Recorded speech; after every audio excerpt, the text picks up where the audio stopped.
the first time I put an earthworm in my mouth, I was 4 years old. Or so the story goes. My mom says that she was gardening behind our trailer on Harmonia Road in Springfield. Go Rams. My dad says that he was looking for earthworms for fishing and turned around and I saw this earthworm, or night crawler, hanging out of my mouth. I don't really know why either of them want to claim such a story, but they do. They like to tell it. They like to embarrass me. That's kind of my whole life, is embarrassing me in front of people, in front of girlfriends, or not like I had a lot of girlfriends, let's just say a girlfriend. That fascination with earthworms didn't stop there. In the 4th grade, right after I read Judy Blume's Super Fudge, the next scholastic book was How to Eat Fried Worms. And the realist that I am, I didn't just take that as a fictional tale.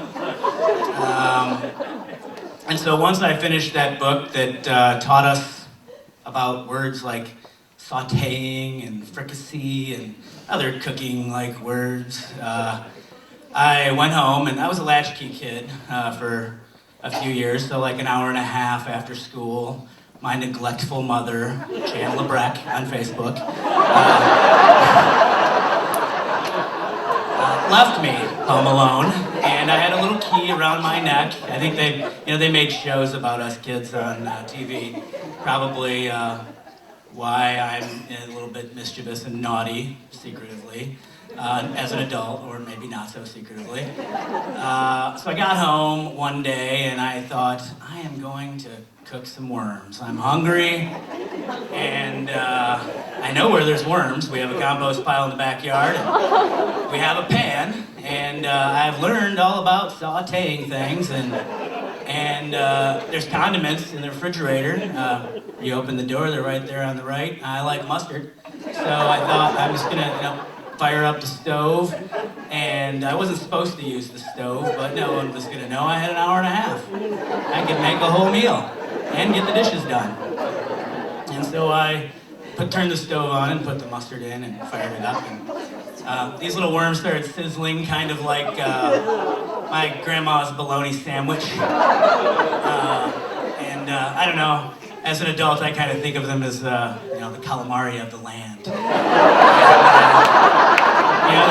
You sort of bite into them, and like clams, there's a little bit of grit, the things that they ate, being one with the earth, or like shrimp, that line through shrimp. That, you're like, I probably shouldn't eat that, but damn, these shrimp are good. The earthworms really were not that good, and that was the last time I cooked them. But I didn't stay out of the kitchen. I had other latchkey adventures. I remember this was the 80s, in the time of TV dinners, fish sticks and tater tots, good living. And my mom got a microwave.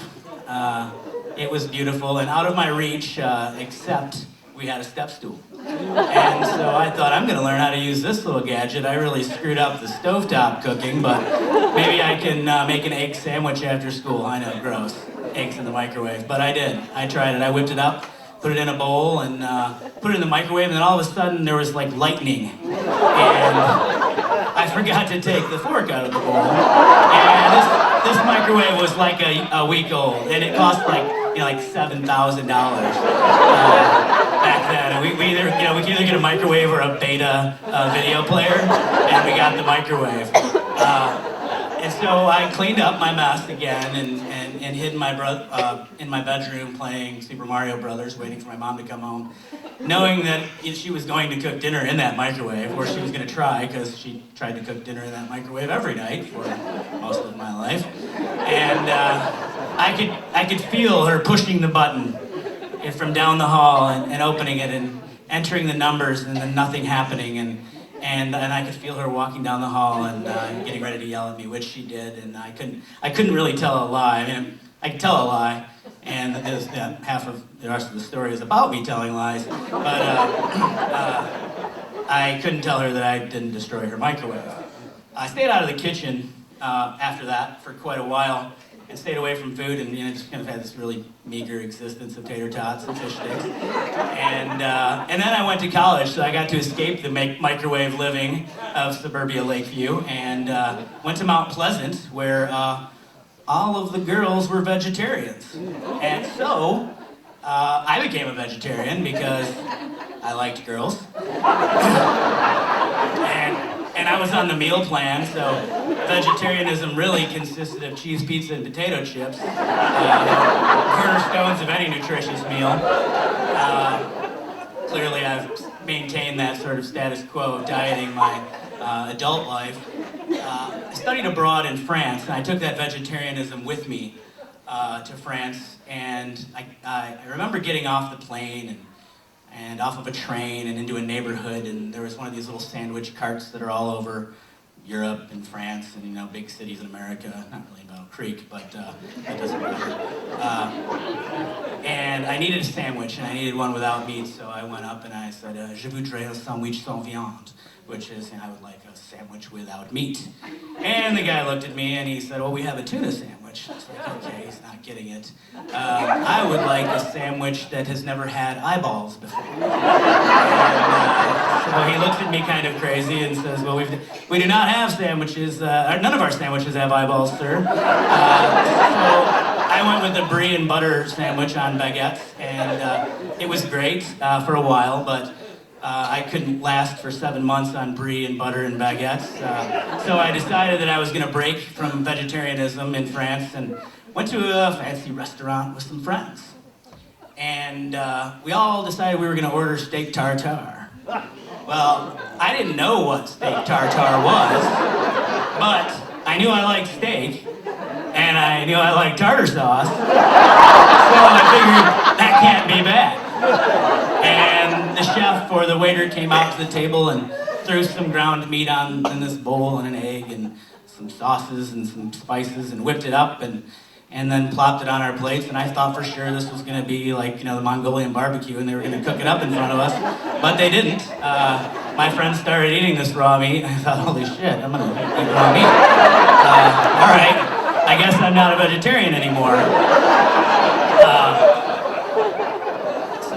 After I left France, I had to get a job because that's what you're supposed to do when you finish college and you go home and you can't just run around France eating brie sandwiches all your life.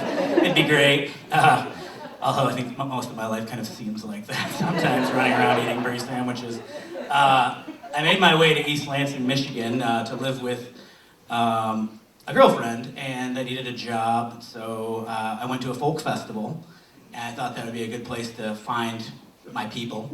And I went to this food co-op booth. They were making falafel, and I remember from my vegetarian days, I really liked falafel, so I ordered a sandwich and talked to these folks and went there the next week to apply for a job as a cashier at the food co-op.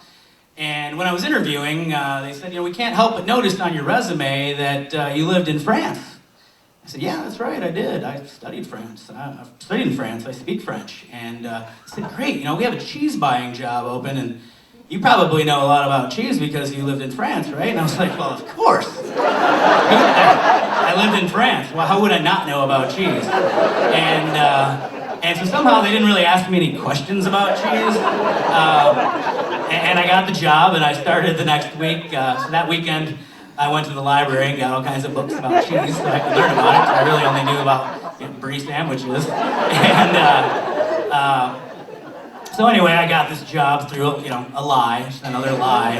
And but that position was the position that introduced me to farmers and co-ops and food and community. And I made my way back to Battle Creek and started this organization called Sprout, and then some silly people invited me to tell a story. Thanks.